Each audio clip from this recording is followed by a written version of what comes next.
what if we just take my best gear, put it on Skraank, and see what happens?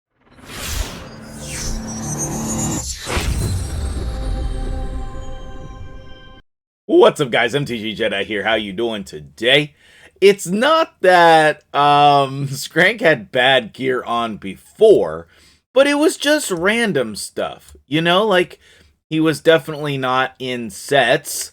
I mean, maybe an offense set. I don't remember. I'm unwilling to unequip this that I have set up here to go check my forgetful self. But like, he was just in gear to get stats, right? Like he wasn't in Savage, for example. His gear was just whatever gear that was unequipped from other people because I wasn't using him in a serious way. But with this Hydra competition that I have laid out, I think that there is a large possibility Skraank is a beast. So, I want to try it out. I want to see what he can do with the best gear on my account. So let's go ahead and hit equip. Let's take a look at his build. And I have Heaven Cast on him. I don't know if that is correct. I have Helm Smasher on him. I don't know if that is correct, but that's what we're going to try out today. Okay, so before the Hydra bonuses, here is our stats. And then let's go look at the Hydra bonuses. So almost 9,000 attack, 350 speed, 250 accuracy. And we're ignoring 12% of the defense. If this build does not do a ridiculous amount of damage, something's wrong, okay? So I'm very excited to see him in this build, okay? We're also going to have Dudan with him. I did not go all out on Dudan's gear because I don't think we need to, but he is in the normal bolster set that I use him in. He does have some resistance.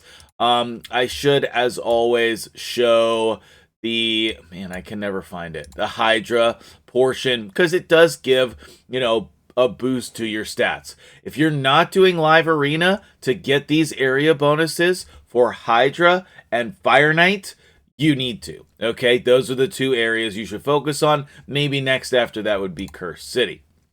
All right, let's see who's next in the team. I think I'm going to run the Provoke Shamail because I don't really have a Provoke champion.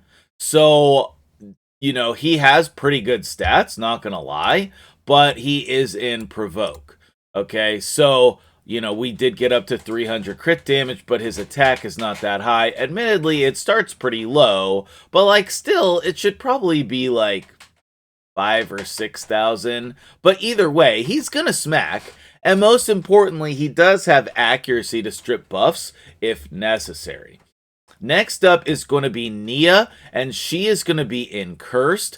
I think we're just A1ing with her. I don't think we're doing anything else other than that. But you can see she's kind of fast. I didn't care about crit stats, and she has accuracy and resistance, which is nice as well.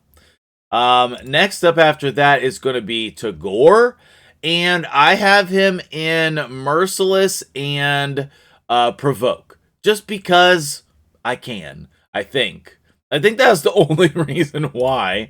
But I like the idea of him. That's an important thing. I remember why I put him in this build, to mention that you guys should be using these types of builds as well. These are not good, okay?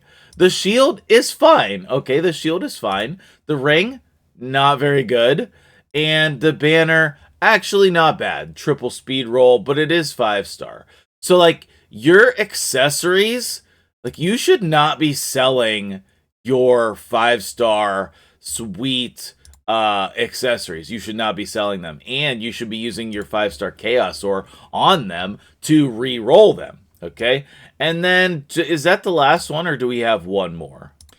Oh, that's right, the Ugo. The Ugo is actually really important.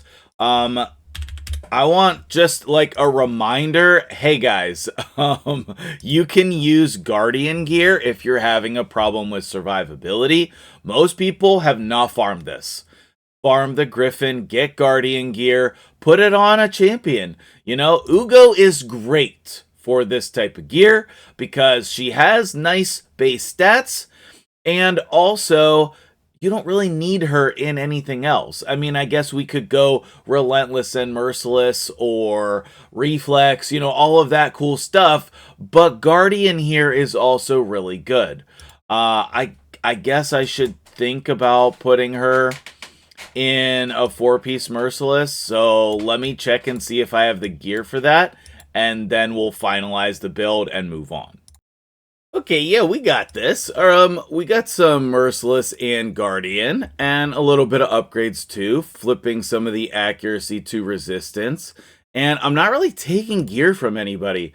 I apparently have these sweet boots on Mordecai. Yeah, those can come off. I'm sure that was for some type of competition as well. And then the rest of this is just not on anybody. So I think that that is an excellent flip. And then cruelty on her as well. The majority of people have War Master, and you know, everybody has books and masteries, etc. So what do I like about this team, and where did this team idea come from? I'm so glad you asked, let me tell you. In case you have not seen the Hydra competition that I'm running right now, this is going to end on Hydra Reset here coming up this week.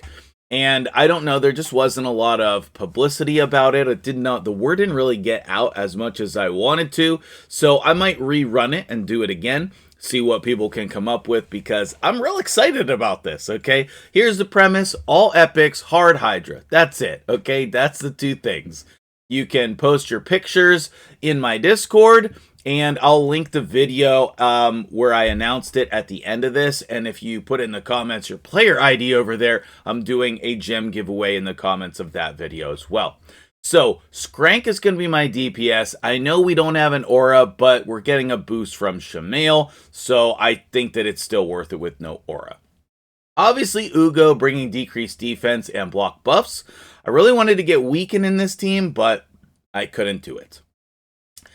Dudan is the main protection champion. He is going to be the mischief tank, which is very, very important.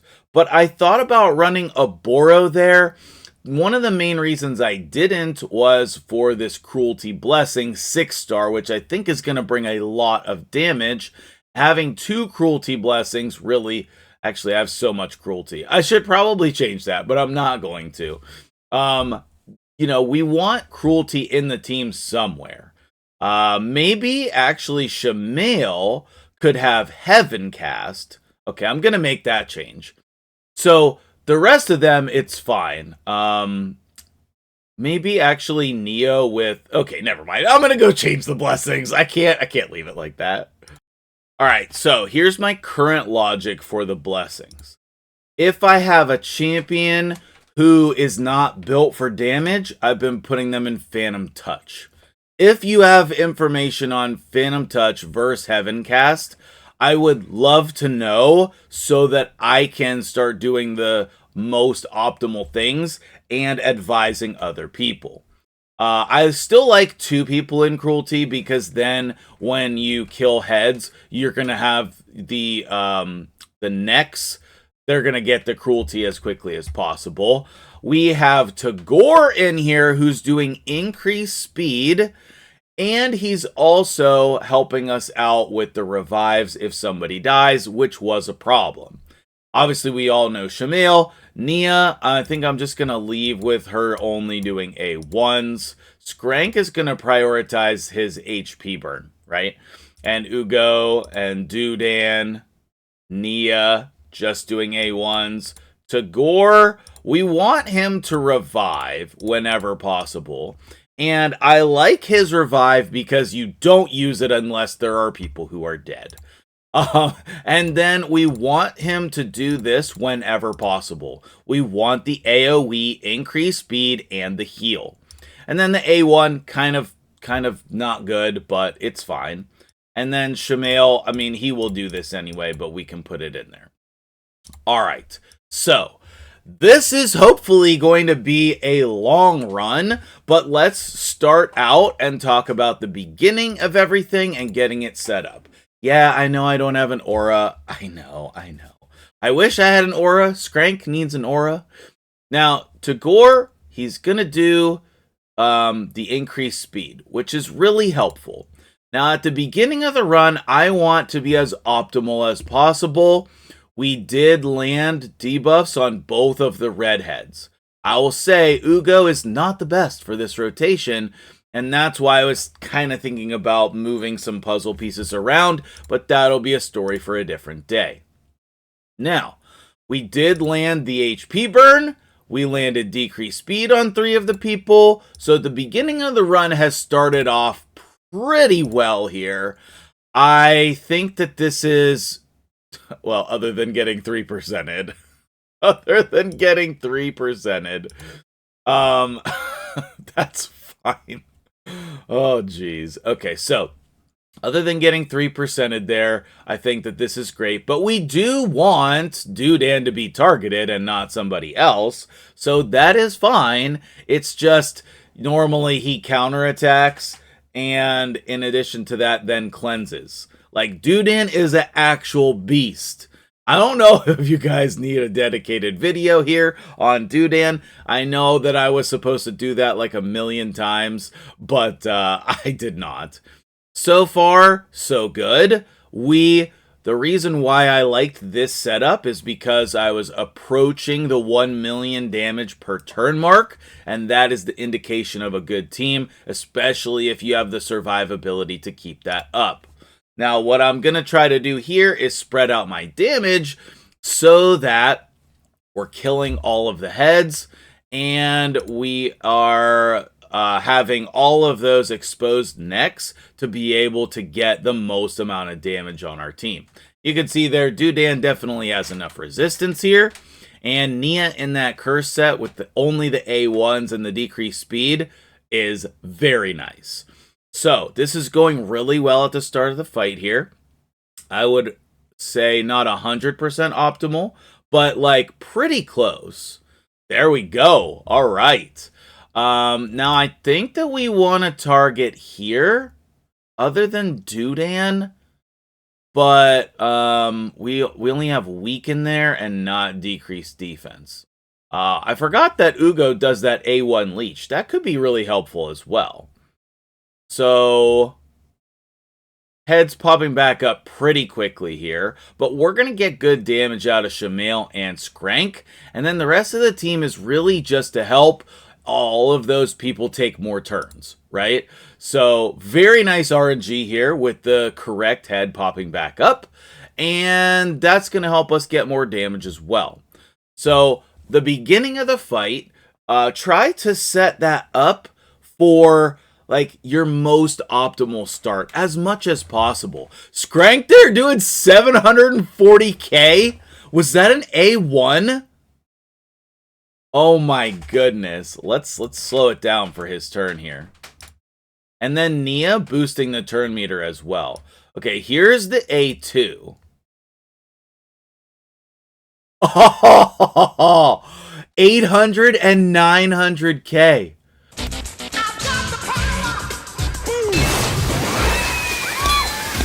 Oh yeah, this is gonna be good. We're over 1 million per turn with these hits on the exposed necks, and then I think what I'm gonna do, no, I have to target here so that we can, once we get him provoked, then I can switch targets back.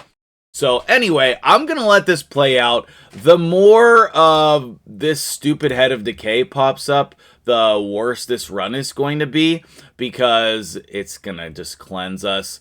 Oh, you know what? Before... Can we kill this? Before it takes a turn? No. Okay, well, that is one of the tricks. You can kill this head in order to push back the turn meters of your champions. So, I think we're going to have to target here. We definitely don't want... We got all the buffs spread. Okay, so certainly not ideal. And then there's that. Okay, didn't get any provokes from Shamail. This is the right one, right? I don't know if we can tell if it's the right one. I think so, because I changed the blessing. So yeah, we just want to kill the stupid Head of Decay as quickly as possible. I have 2 main damage dealers here in addition to the Hex, and that's going to help me make sure we get these champions freed. Shamail's just easily going to pop this back out. Yes, exactly. Okay, so then we're going to focus on my stupid Head of Decay over here again, and these 2 heads are about to pop. Then we'll be getting that damage back up. But you can see that 1 cleanse and the shield really slowed my damage production down. So we want to manage that head as much as possible in this run.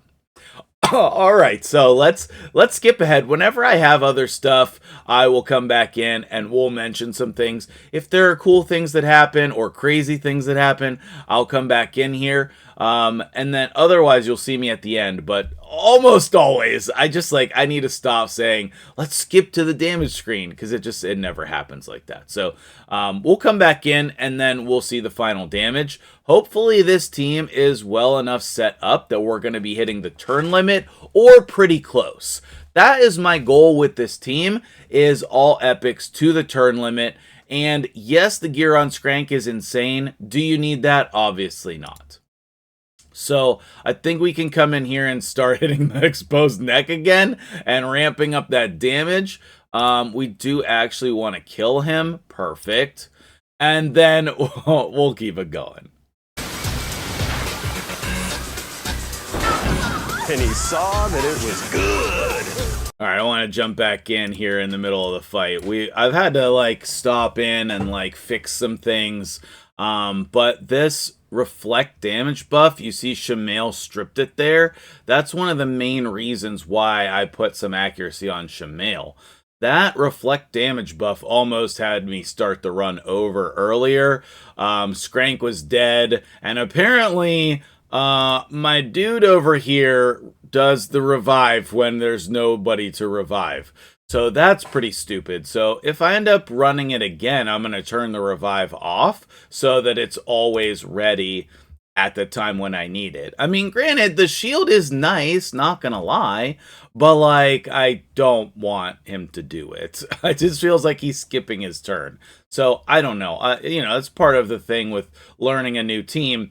And you can see Skraank, struggling for some survivability, but he'll heal himself back up, and we will be able to revive him as well.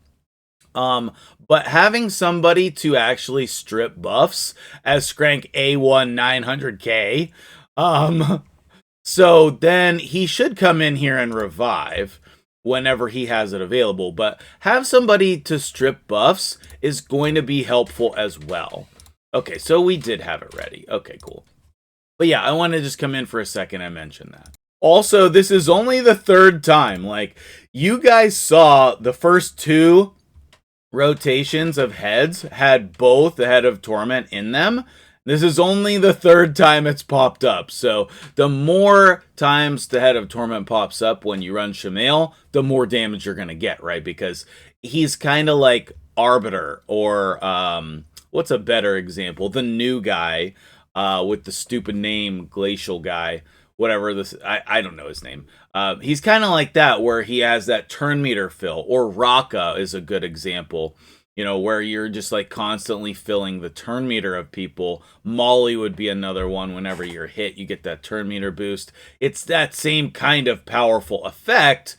So the more times that it pops up, the better off you're going to be. But this seems pretty solid, a little sketchy from time to time, but still okay. So I think that we're going to target the Head of Suffering. And really everybody in this team just working together so well. So I love this team composition. And then if you have better people, then you can fill them in, right? Sulfurion would be a great replacement for him. You can run a lot of different people in this team. As soon as you start changing one person, though, it's it's hard. You gotta mess with the whole team if you start changing one thing, then you're changing a bunch of things. It's difficult. So anyway, I think what I'm going to do is I'm going to burst through this guy here, and I'm going to try to get him to pop back up again. So I don't know whether that's correct, but I think so. And then we'll go from there. Oh no! Tagore died! And so did Skraank! Oh man, we had a really bad sequence of events with the Head of Wrath, but I still don't know why Tagore died. Like, I'm still confused about it. I think he was at full health. So, like, I get why Skraank died, but, like, we have ally protection with Ugo? Yeah, I don't know. That's really weird. I don't really understand how or why that happened, but it did. So anyway, I'm going to lock in this run, and then what I'm going to do is probably try to run this on my own time later today, and you'll have to join the Discord to see the damage that we can get. I also probably want to turn off Tagore's Revive. You can see that stupid reflect damage buff up there as well. I think we're boosting Ugo here. So we might want to switch and put, yeah, I think we want to switch and put my dude in the second place lead. This is the only team where I would consider putting Shamail earlier up in the turn order. Like, wouldn't that be cool for Shamail to be boosting himself? That sounds pretty cool. So, I don't know. I might have to try that. We're still going here, and we're going to free him. So, the run's not over. But, you know, still an excellent result on Hard Hydra here. Over 100 million damage. We did make it to boss turn count 183 so far. I think we're going to go further than that, obviously. But let me know what you think about this team. Well, I want to see what the damage is from Skraank, because I bet you he did 50 million damage or more. Like, it's all Skraank on this. So, either way, how is your Hard Hydra with all epics going? I want to hear about your teams. I want to see what's going on with you guys. Let me know in the comments as well. And now, let's flip to that damage screen. I was right. Skraank, 55 million. And Nia doing 29 million with the A1s because of that curse set. Ugo doing a little bit, Dudan doing a little bit, Tagore not so much, Shamail not as much as I would have expected. Honestly, with the amount of damage I had on him, I would have thought we would have been doing more, but his provoke set was pretty clutch. So 118 million here. I already ran a Hydra key on hard this week, that's why it's listed at 118 clash points. 30 minutes, which I think we should have, you know, if we didn't get unlucky there. So what I will probably do is try to see if I can make him a little bit more tanky. But, like, he's already pretty tanky. 118 million, though, and 55 million with Skraank. So that probably means that you should be putting Skraank in a lot more teams. That's what that probably means. But yeah, let me know what you think in the comments below. And I hope you will join us in this competition. Even if your damage is not that high, but I think people can beat me on this. So let me know, and I will see you guys in the next video. Thanks so much for watching.